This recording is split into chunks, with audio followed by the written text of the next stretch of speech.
मैं डॉक्टर शिखा अग्रवाल, सह आचार्य, राजकीय महाविद्यालय सुजानगढ़, बीए पार्ट 1 की क्लास में सभी विद्यार्थियों का स्वागत है। आज की क्लास में हम संप्रभुता की धारणा पढ़ेंगे। आप लोग अपनी 12th क्लास में संप्रभुता के बारे में पढ़कर आए हैं।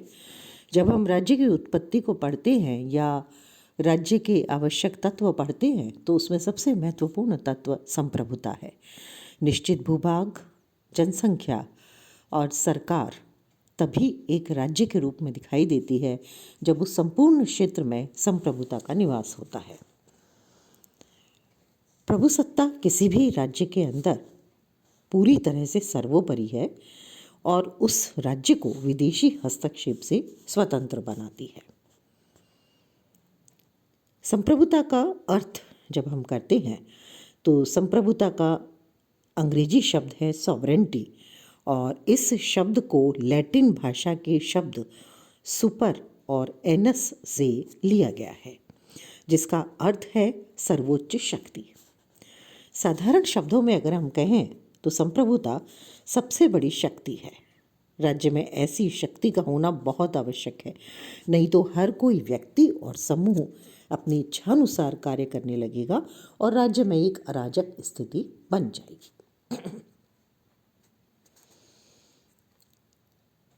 इसका अर्थ जब हम करते हैं तो यह वह शक्ति है जिसकी अंतिम अभिव्यक्ति राज्य में पुलिस और सेना के द्वारा होती है। आंतरिक और बाह्य दोनों क्षेत्रों में इस सत्ता की आज्ञाओं के विरुद्ध अन्य कोई व्यक्ति या संघ कार्य नहीं कर सकता और इस संप्रभुता के विरुद्ध कहीं भी अपील भी नहीं की जा सकती। इसकी हम विभिन्न परिभाषाओं को पढ़ते हैं। सबसे पहले देखेंगे बौद्धा की परिभाषा। बौद्धा के अनुसार प्रभुसत्ता नागरिकों तथा प्रजा के ऊपर वह उच्चतम शक्ति है जिस पर कोई वैधानिक नियंत्रण नहीं है। बर्गेस के अनुसार संप्रभुता व्यक्तियों और उनके समूहों के ऊपर प्राप्त राज्य की मौलिक, निरपेक्ष एवं असीमित शक्ति है। तो वहीं विलोबी ने प्रभुसत्ता को राज्य की सर्वोत्तम इच्छा माना है। लास्की के अनुसार अगर हम संप्रभुता की परिभाषा देखें तो राज्य अपने प्रदेश में स्थित सभी व्यक्तियों और व्यक्ति समूह को आदेश देता है, परंतु वह इनमें से किसी के द्वारा आदेश प्राप्त नहीं करता। पोलक के अनुसार प्रभुसत्ता वो शक्ति है जो ना तो अस्थायी है, न किसी अन्य द्वारा प्रदान की हुई है, न किन्हीं ऐसे विशिष्ट नियमों से बंधी होती है जिन्हें वह स्वयं बदल सके, और न जो पृथ्वी पर अन्य किसी शक्ति के प्रति उत्तरदायी होती है। इसी तरह से अन्य कई और परिभाषाएं हैं, जैसे जैक्स कहते हैं संप्रभुता वह अंतिम और अमर्यादित अधिकार है जिसकी इच्छा द्वारा ही नागरिक कुछ कर सकते हैं। तो कुल मिलाकर के जो परिभाषाएं हमने देखी उनका सार ये निकलता है कि एक निश्चित क्षेत्र में राज्य की सर्वोपरि शक्ति संप्रभुता है, लेकिन संप्रभुता का केवल ये एक पक्षीय स्वरूप है जो उसके आंतरिक स्वरूप का विवेचन करता है। हम देखें तो प्रभुसत्ता के दो पक्ष हैं, एक आंतरिक संप्रभुता और दूसरी बाह्य संप्रभुता। आंतरिक संप्रभुता क्या है? आंतरिक संप्रभुता राज्य की भौगोलिक सीमा में निवास करने वाले कोई भी व्यक्ति, समुदाय या संगठन, चाहे वे कितने ही बड़े, पुराने और शक्तिशाली क्यों ना हो, उनके ऊपर अपनी पूरी सत्ता रखता है। यानी राज्य अपने प्रदेश के सभी समुदायों, मनुष्यों को आज्ञा देता है और उसकी आज्ञा की अवहेलना कोई नहीं कर सकता।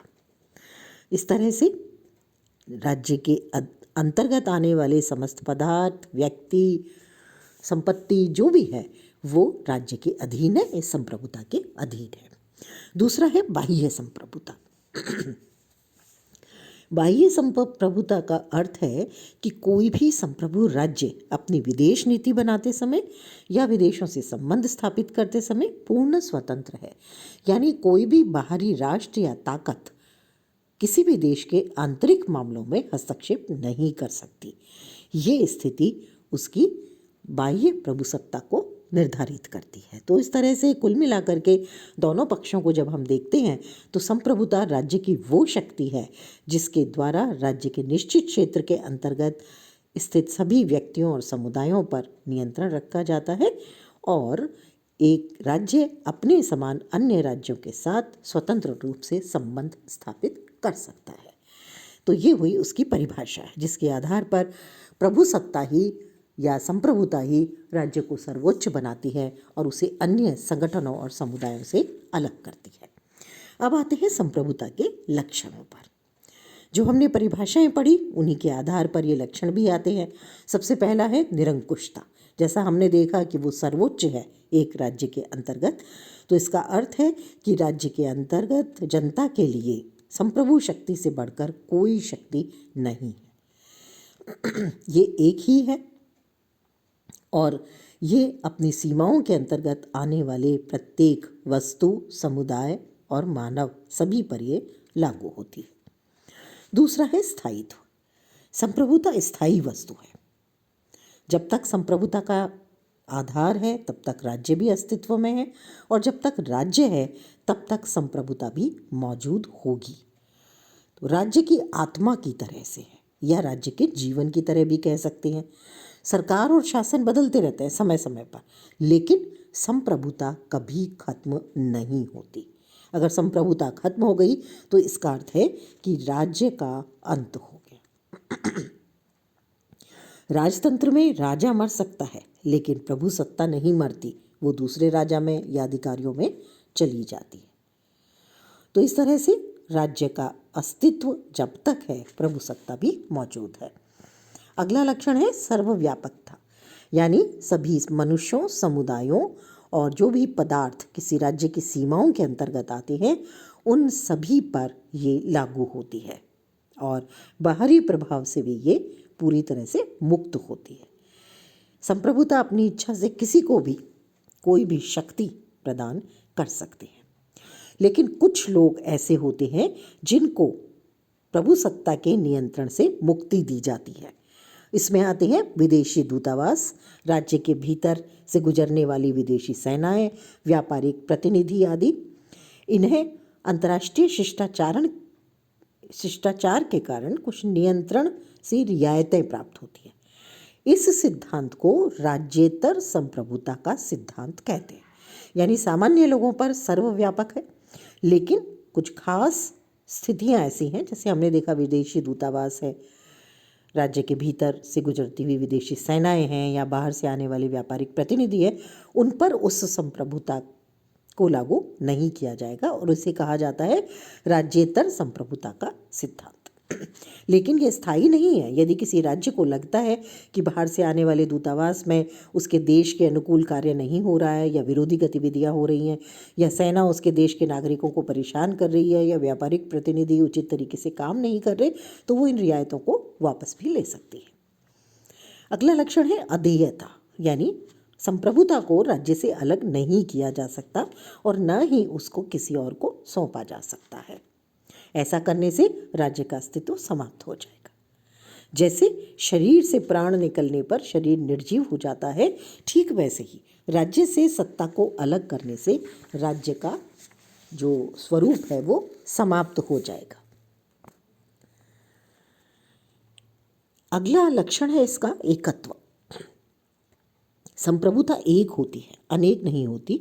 ना ही उसे टुकड़ों में बांटा जा सकता है और ना ही राज्य में कोई अन्य समानांतर सर्वोच्च राजनीतिक सत्ता हो सकती है। उसे विभाजित करना उसे नष्ट करने के समान है। रूसो कहा करते हैं, प्रभुसत्ता का विभाजन एक धोखा है। गैटल के अनुसार जहाँ तक प्रभुसत्ता अनियंत्रित नहीं है वहाँ राज्य का अस्तित्व भी नहीं है। यदि प्रभुसत्ता विभाजित है तो राज्य भी एक से अधिक है। तो प्रभुसत्ता का एकत्व जो है वो बहुत जरूरी है और एक राज्य में दो सत्ताएं नहीं हो सकती। बहुत से विद्वान कहते हैं कि ऐसा नहीं है, हम एक ही प्रदेश में दो प्रभुसत्ता संपन्न शक्तियों को देखते हैं, लेकिन वास्तव में ये राज्य की सत्ता नहीं होती, ये शासन की सत्ता होती है और शासन को सुविधा के अनुसार विभिन्न भागों में बांट दिया जाता है तो उसे शक्ति विभाजन कह सकते हैं, लेकिन राज्य की संप्रभुता का विभाजन उसको नहीं कहा जा सकता। अगला लक्षण है मौलिकता। मौलिकता का अर्थ है इस संप्रभुता का अस्तित्व स्वयं अपने अधिकार से है। वो किसी के द्वारा प्रदत्त है तो प्रदत्त करने वाली शक्ति उससे उच्चतर हो जाएगी, तो इसलिए ये किसी से प्रदत्त नहीं है, ये स्वयं मौलिक है और इसका अपने आप अधिकार है। अगला है चिरभोगिता। इसका क्या अर्थ है? इसका अर्थ है कि राज्य यदि किसी भी क्षेत्र में अपनी प्रभुसत्ता का लंबे समय तक प्रयोग नहीं करता तो इसका अर्थ ये नहीं है कि उस क्षेत्र में उस संप्रभुता का अंत हो गया, बल्कि सर्वोच्च सत्ता यथावत ही बनी रहेगी। तो कोई भी क्षेत्र है, यदि उस क्षेत्र में शक्ति का प्रयोग नहीं हुआ, संप्रभुता का प्रयोग नहीं हुआ, तो उसका अर्थ ये नहीं है कि उस राज्य की संप्रभुता उस क्षेत्र में नहीं है, यानी वो चिरभोगिता पर आधारित है। अब आते हैं संप्रभुता के प्रकार पर। संप्रभुता के कुछ प्रकार प्रचलित हैं। सबसे पहला है औपचारिक और वास्तविक संप्रभुता। औपचारिक संप्रभुता का अर्थ उस शासक, राजा या संप्रभु से है जिसे वास्तविक अधिकार तो नहीं मिले हुए, लेकिन वो संवैधानिक या प्रतीक रूप में या ध्वज मात्र में वही अध्यक्ष होता है। सभी शासन के महत्वपूर्ण कार्य उसी के नाम से होते हैं और औपचारिक प्रभुसत्ता के रूप में ये कार्य करता है। संवैधानिक या कानूनी रूप में समस्त शक्तियाँ औपचारिक संप्रभु को प्राप्त होती हैं, जैसे इंग्लैंड का सम्राट, भारत का राष्ट्रपति। लेकिन इन शक्तियों का प्रयोग वास्तव में कोई और करता है।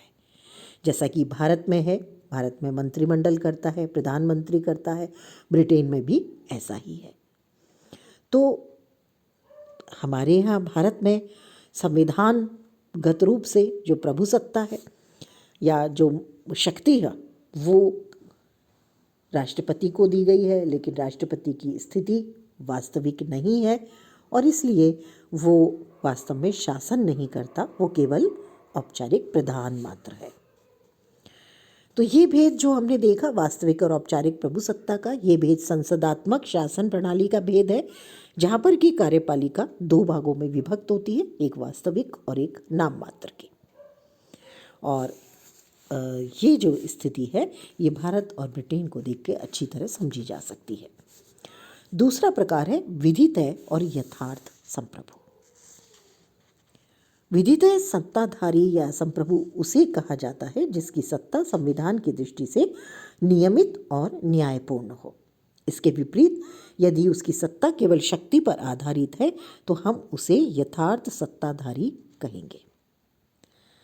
लॉर्ड ब्राइस का मानना है कि यथार्थ संप्रभु वह है जिसकी आज्ञाओं और आदेशों का पालन वास्तव में होता है, चाहे उसकी प्रभुता का आधार कानूनी हो या ना हो। वास्तविक या यथार्थ संप्रभु लोगों को अपनी भक्ति के लिए बाध्य कर सकता है। कोई भी मंत्री, अधिनायक या सेना का जनरल सत्ता को हस्तगत कर लेता है तो वो यथार्थ संप्रभु होता है, वो विधितय संप्रभु नहीं होता। जैसे रूस में 1917 में लेनिन ने जो क्रांति की, या चीन में जिस तरह से चांग काई शेक की सरकार ताइवान में काम करती रही, और वो वैधानिक और जबकि यथार्थ सरकार साम्यवादियों की थी चीन में। गार्नर ने लिखा है, जो संप्रभु अपनी सत्ता की प्रतिष्ठा बिठाने में सफल हो जाता है वह कालांतर में जनता द्वारा मान लिए जाने अथवा राज्य के पुनर्गठन के कारण वैध संप्रभु बन जाता है। इसी तरह से हम ये भी देखते हैं कि विद्रोह के माध्यम से भी यथार्थ संप्रभु जन्म लेते हैं, जैसे हिटलर, क्रोमवेल का शासन 1949 में इंग्लैंड में, फ्रांस में नेपोलियन की सरकार, पाकिस्तान में बार बार सैनिक शासन का आना यथार्थ संप्रभु को प्रकट करता है। एक ही सत्ताधारी वैधानिक और यथार्थ दोनों ही हो सकते हैं और उस तरह से कार्य भी कर सकते हैं। सामान्य तौर पर हम एक राज्य में दो प्रकार की सत्ताएं तभी देखते हैं जब वहाँ गृह युद्ध की स्थिति हो, अन्यथा एक ही सरकार काम करती है। तीसरा प्रकार है वैधानिक और राजनीतिक संप्रभुता। वैधानिक संप्रभुता और राजनीतिक संप्रभुता में अंतर है। वैधानिक संप्रभु वह है जिसे न्यायालय स्वीकार करता है, जिसे कानून बनाने का या विधि खत्म करने का अधिकार होता है। वैध संप्रभु किसी अंतर्राष्ट्रीय नैतिकता या प्राकृतिक नियमों को मानने के लिए बहुत ज़्यादा बाध्य नहीं होता।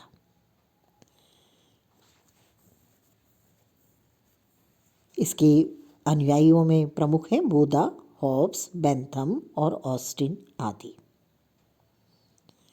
इसके अनुसार प्रभुसत्ता एक निश्चित और प्रत्यक्ष व्यक्ति समूह में निहित होनी चाहिए। राज्य में जिसे कानून बनाने का अधिकार है उसी को कानून की दृष्टि से प्रभुसत्ताधारी माना जाना चाहिए। हालांकि वैधानिक संप्रभुता का निवास कानून निर्माण करने वाली संस्थाओं में होता है, लेकिन संसद में भी ये मौजूद है। संपूर्ण राज्य के लिए वो विधि का निर्माण करती है और सर्वशक्तिमान भी कही जाती है। जैसे ब्रिटिश संसद बेहद शक्तिशाली संसद मानी जाती है। लेकिन कानून की सत्ता को प्रभावित करने वाली शक्तियों को राजनीतिक शक्ति कहा जाता है। और कुछ लोगों का मानना है, कुछ विद्वानों का मानना है कि राजनीतिक दृष्टि से संप्रभुता उस जनसमूह में निहित है जो कानूनी संप्रभु को बनाता है, जिसके समर्थन से कानूनी संप्रभु को उसका स्थान और शक्ति मिलती है। जैसा कि डाइसी का मानना है कि वकीलों द्वारा मान्य प्रभुसत्ताधारी के अतिरिक्त राज्य में एक प्रभुसत्ताधारी और होता है। ये मंत्री भी हो सकता है, सम्राट भी, सेनापति भी, मतदाता भी। इंग्लैंड में राजनीतिक संप्रभु के रूप में अगर देखें तो मतदाता है और कानूनी संप्रभु के रूप में देखें तो संसद है। जहाँ प्रत्यक्ष लोकतंत्र है वहाँ वैधानिक और राजनीतिक संप्रभु में कोई अंतर नहीं है, क्योंकि विधि निर्माण में जनता की भी प्रत्यक्षतः भूमिका महत्वपूर्ण होती है। लेकिन जहाँ प्रतिनिधि शासन है वहाँ जनता द्वारा निर्वाचित विधि निर्माता के रूप में काम करते हैं। गिलक्राइस्ट के अनुसार राजनीतिक संप्रभु का अर्थ है राज्य में कानून के पीछे रहने वाला सामूहिक प्रभाव। आधुनिक प्रतिनिध्यात्मक सरकार में हम उसे मोटे तौर पर लोगों की इच्छा कह सकते हैं। मोटे तौर पर देखें तो वैधानिक और राजनीतिक संप्रभु दो अलग चीज़ें नहीं हैं। यथार्थ में वो संप्रभुता के दो पक्ष हैं और दोनों के मध्य संबंध घनिष्ठ हैं और उसी के आधार पर लोकतंत्र में कार्य होता है। चौथा आता है लोक संप्रभुता। लोक संप्रभुता से तात्पर्य है जनता की प्रभुसत्ता। हालांकि जनता शब्द बहुत अस्पष्ट है, लेकिन इसे हम मतदाता या निर्वाचक कह सकते हैं। गार्डनर के अनुसार लोकप्रिय प्रभुसत्ता का अर्थ निर्वाचक समूह की बहुसंख्या की शक्ति से अधिक कुछ नहीं होता। यह उन्हीं में संभव है जिनमें व्यापक मताधिकार की प्रणाली प्रचलित है और वैध रूप से स्थापित मार्गों द्वारा उनकी इच्छा को व्यक्त और प्रसारित करने के लिए क्रियान्वित होती है। लोकप्रिय संप्रभुता का जो सिद्धांत है ये 17वीं और 18वीं शताब्दी में राजाओं के दैवीय अधिकारों के विरोध में हुआ। रूसों का जो सामान्य इच्छा का सिद्धांत है, जो हमने राज्य की उत्पत्ति के समय पढ़ा था, उसके द्वारा लोकप्रिय संप्रभुता का समर्थन किया गया और उसी के आधार पर फ्रांस में क्रांति शुरू हुई। फ्रांसीसी क्रांति ने अमेरिकी स्वतंत्रता को आगे बढ़ाया और अमेरिकी स्वतंत्रता की घोषणा में लोकप्रिय संप्रभुता के सिद्धांत को समुचित स्थान मिला। ब्राइस के अनुसार लोकप्रिय संप्रभुता लोकतंत्र का आधार और मूल मंत्र है। तो इस तरह से लोक संप्रभुता किसी भी लोकतंत्र का पूरी तरह से आधार है। अब आते हैं संप्रभुता का निवास कहाँ है। ये भी बड़ा जटिल प्रश्न है, बहुत विवादास्पद है, जिसका अर्थ, जिसका उत्तर बहुत आसानी से नहीं दिया जा सकता। किसको हम मुख्य अधिकारी माने? जैसे भारत की बात करें तो राष्ट्रपति सर्वोच्च अधिकारी है, परंतु संविधान से नियंत्रित है, उसके खिलाफ महाभियोग लगाया जा सकता है, उसे पद से हटाया जा सकता है। प्रधानमंत्री मंत्रिमंडल, प्रधानमंत्री संसद का नेता है, परंतु संसद अविश्वास का प्रस्ताव लाकर हटा सकती है। संसद विधि बनाती है, मनचाहा संशोधन कर सकती है, लेकिन उसके संशोधन और कानूनों के खिलाफ सर्वोच्च न्यायालय में जाया जा सकता है। तो क्या सर्वोच्च न्यायालय के न्यायाधीश संप्रभु है? नहीं, क्योंकि संसद उनको भी हटा सकती है। तो ऐसे में संप्रभुता कहाँ निवास करती है? भारत के संदर्भ में बात करें तो हम कहेंगे कि पूरी जनता में निवास करती है, क्योंकि जब हम संविधान की बात करते हैं तो जैसा कि हमने पहले भी पढ़ा है अपने संविधान के बारे में, आप पढ़कर आए होंगे, हम भारत के लोग भारत को एक संपूर्ण प्रभुत्व संपन्न, जिसमें हम भारत के लोग शब्द है, यानी हम यानी जनता। कुछ लोग कहते हैं केवल निर्वाचक इसमें आते हैं, लेकिन ऐसा नहीं है, संपूर्ण भारत की जनता को संप्रभु कहा जाएगा। तो इस तरह से बहुत सारे मत है इसके बारे में, अलग अलग लोग अलग अलग बातों के बारे में कहते हैं। बैंथम का कहना है कि संप्रभुता विधायिका यानी विधानमंडल में निवास करती है, तो जेनिंग्स का मानना है कि संप्रभुता संविधान निर्माण करने वाली सभा में निहित है। सिसरो ने कहा कि प्रभुसत्ता जनता में निहित है। 16वीं शताब्दी में जब राजतंत्र था तो माना गया कि प्रभुसत्ता राजा में निहित है। जहाँ संघीय शासन प्रणाली है वहाँ प्रभुसत्ता दो अलग अलग केंद्रों में मानी जाती है, केंद्र में भी और राज्यों में भी। तो इस तरह से बहुत सारे रूप इसके देखे गए। हॉब्स ने प्रत्येक व्यक्ति के द्वारा दूसरे से समझौता करते हुए एक संप्रभु को अपने अधिकार सौंप दिए और उसके बाद में राज्य की स्थापना हुई। रूसो ने संप्रभुता का निवास सामान्य इच्छा में माना है, तो हीगल ने राज्य में माना है। तो इस तरह से अलग अलग है। हम देखते हैं कुछ निश्चित तरीके से इन विचारों को। सबसे पहला है संप्रभुता का निवास या अधिवास राजा में है, क्योंकि प्राचीन काल में राजतंत्रात्मक शासन व्यवस्थाएं प्रचलित थी, तो ये माना गया कि संप्रभुता राजा में निवास करती है। फ्रांस का शासक लुई 14वां कहा करता था, आई एम द स्टेट, मैं ही राज्य हूँ। वर्तमान में क्योंकि लोकतंत्रात्मक शासन व्यवस्था है, इसलिए कोई भी शासक अपने आप को राज्य नहीं कह सकता, और ये भी नहीं कहा जा सकता कि एक सर्वमान्य किसी एक व्यक्ति में प्रभुसत्ता निवास करती है। दूसरा कॉन्सेप्ट इसमें हम देखेंगे, दूसरा विचार देखेंगे, संप्रभुता जनता में निहित है। सबसे पहले रोमन विचारक सिसरो ने इस बात को कहा था। उसके बाद में 16वीं और 17वीं शताब्दी में यूरोप में जन आंदोलन हुए। लॉक और रूसो जैसे जो समझौतावादी विचारक थे, उन्होंने शासन को जन स्वीकृति पर आधारित माना। फ्रांस और अमेरिकी क्रांति जब हुई तो उसके समर्थकों ने भी इस बात को माना, और अमेरिका के राष्ट्रपति जेफरसन ने भी इस बात को स्वीकार किया। लेकिन उसके बावजूद भी बहुत से लोग कहते हैं कि व्यवहार में ये सिद्धांत बहुत सही नहीं है, क्योंकि जो जन समूह है, जनता है, वो असंगठित है, वो संगठित नहीं होती, और असंगठित प्रभुसत्ता नहीं हो सकती। दूसरी बात आती है, निर्वाचन में भाग लेने वाले लोगों की संख्या कम होती है। संपूर्ण जनता की संप्रभुता तो इसे माना नहीं जा सकता, क्योंकि जो बच्चे हैं या जो वोट नहीं देते हैं वे लोग इसमें शामिल नहीं होते। अगली बात आती है, संप्रभुता संविधान सभा में निवास करती है। जैसा कि जेनिंग्स ने कहा था, अभी हमने बात की थी इसके बारे में। देश का सर्वोच्च कानून संविधान होता है और उसे बनाने वाली सभा संप्रभु होगी, ऐसा माना जाता है। परंतु ऐसा नहीं कहा जा सकता, क्योंकि सभी राज्यों में संविधान निर्मात्री जो सभा है वो स्थायी नहीं होती।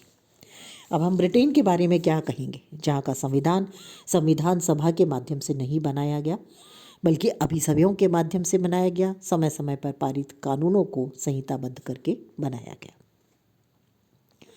अगला विचार है, संप्रभुता का अधिवास विधानमंडल में है।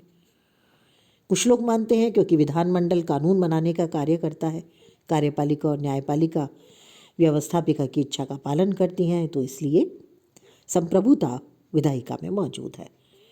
परंतु ऐसा नहीं है कि व्यवस्थापिका एकमात्र कानून निर्मात्री संस्था है, उस पर बहुत सारी सीमाएं हैं। व्यवहार में हम देखते हैं कार्यपालिका भी कानून बनाती है, न्यायपालिका भी बहुत सारे वर्डिक्ट्स देती है, लोकमत बहुत महत्वपूर्ण है, निर्वाचन महत्वपूर्ण है, परंपराएं और धार्मिक नियम बहुत महत्वपूर्ण है, जिनसे कानून बनाने की शक्ति सीमित हो जाती है। अगला आता है विधि निर्माण करने वाली समस्त संस्थाओं में प्रभु सत्ता है। गैटल ऐसा मानते हैं। वो कहते हैं कि किसी एक में नहीं है, बल्कि संप्रभुता विधि निर्मात्री संस्था में भी है, संविधान निर्मात्री परिषद में भी है, न्यायालय में भी है, कार्यपालिका में भी है, मतदाताओं में भी है। तो इस तरह से विधि निर्माण में सहयोग करने वाली समस्त संस्थाओं में संप्रभुता का निवास है। तो कोई एक संस्था नहीं है, कोई एक व्यक्ति नहीं है, कोई एक पद नहीं है, कोई एक सरकार नहीं है जिसमें हम कहें कि संप्रभुता का निवास है। बहुत सारे विचार हैं और सब अपने अपने तरीके से उसको बताते हैं। वास्तव में संप्रभु का जो कॉन्सेप्ट है उसमें संप्रभु अज्ञात है, यानी वास्तविक संप्रभु को खोजना बहुत आसान नहीं है। ये राज्य का एक तत्व है, ये सरकार नहीं है, अमूर्त है। लीकॉक का मानना था कि प्रभु सत्ता की जितनी खोज की जाएगी वो उतनी ही दूर भागता नजर आएगा। इसे देखा नहीं जा सकता, इसका प्रयोग होता है, इसका अनुमान लगाया जा सकता है। तो प्रभु सत्ता अदृश्य है एक तरह से, और कोई भी ये घोषित नहीं कर सकता कि उसमें प्रभु सत्ता शक्ति है। राजनीतिक दृष्टि से जो संप्रभु है उसे कानूनी दृष्टि से संप्रभु नहीं माना जा सकता। तो सरकार, राष्ट्रपति, प्रधानमंत्री, साम्यवादी दल, सभी में संप्रभु शक्ति का निर्धारण करना कठिन है।